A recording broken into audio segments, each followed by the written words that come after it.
ఈ నెల 14వ తారీఖు ఉదయం పాలేరు జలాశయంలో బొగ్గుల శ్రీనివాస్ అనే అతని యొక్క మృతదేహము దొరికింది. అతను కారులో పాలేరు కెనాల్లో పడుతుండగా అక్కడ చేపలు పట్టే వాళ్ళు చూసి ఇమీడియట్ పోయి ఆ కారులోంచి బాడీని బయటికి తీసిండ్రు. తర్వాత ఆ కారును కూడా బయటికి తీసిండ్రు. తర్వాత అతన్ని బొగ్గుల శ్రీనివాస్గా ఐడెంటిఫై చేయడం జరిగింది. తర్వాత తెల్లారి అతని బ్రదర్ వచ్చి మన కూసుమంచి పోలీస్ స్టేషన్లో కంప్లైంట్ ఇస్తే దాని మీద 302 కేసుగా రిజిస్టర్ చేయడం జరిగింది. ఈ బొగ్గుల దీన్ని నేపథ్యంలో కూసుమంచి సిఐ గారు తర్వాత అతని నేతృత్వంలో 4 బృందాలు ఏర్పాటు చేయడం జరిగింది.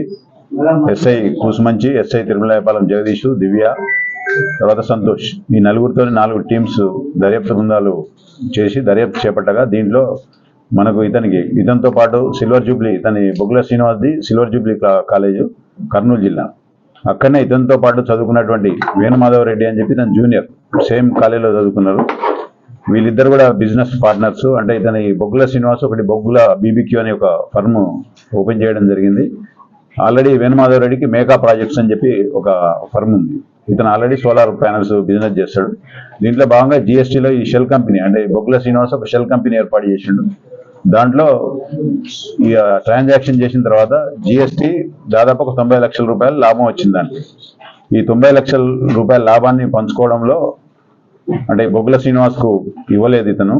దాన్ని బొగ్గుల శ్రీనివాస్ పదే డిమాండ్ చేయడము, తర్వాత ఈ బొగ్గుల బీబీక్యూ అనే సంస్థకు జిఎస్టీ సంస్థ నుంచి నోటీసులు రావడం, దాన్ని బ్లాక్ లిస్ట్లో పెట్టడం, దానికి పెనాల్టీగా ఒక 1 CR ఇతను దాన్ని ఓపెన్ చేయాలంటే కట్టాల్సి రావడం, వేణుగోపాల్ రెడ్డి కట్టాల్సి వస్తుందనే ఉద్దేశంతో ఈ డబ్బులు ఎగ్గొట్టేందుకు ఇతను వేరే ఒక 3 అసోసియేట్స్తో కలిపి పోకల కోటేశ్వరరావు, తర్వాత షేక్ అబ్దుల్ హఫీజ్, అజ్మత్ అలీ ఖాన్ వీళ్ళతోని ప్లాన్ చేసి ఇతను 14 నైట్ అంటే 13 నైట్ ఇతన్ని విజయవాడలో ఇతనికి లోన్ అమౌంట్ వస్తుంది, ఆ అమౌంట్ను అతనికి ఇచ్చేస్తా అని చెప్పి శ్రీనివాసుని నమ్మించి తీసుకొని వచ్చి మన నార్కెట్పల్లి మరిపెడ మధ్య రూట్లో అతన్ని కారులో కొట్టి చంపి తీసుకొని వచ్చి ఇక్కడ ఆ కారును యాక్సిడెంట్గా అంటే అతను నడుపుకుంటూ కారులో పడిపోయినట్టు యాక్సిడెంటల్గా చిత్రీకరించాలని చెప్పి ఆ బాడీ నల్లో తేయడం జరిగింది.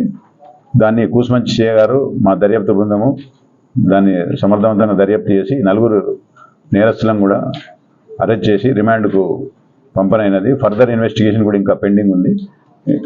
ఆ వెపన్స్ అన్ని కూడా తర్వాత సీజ్ చేస్తాం.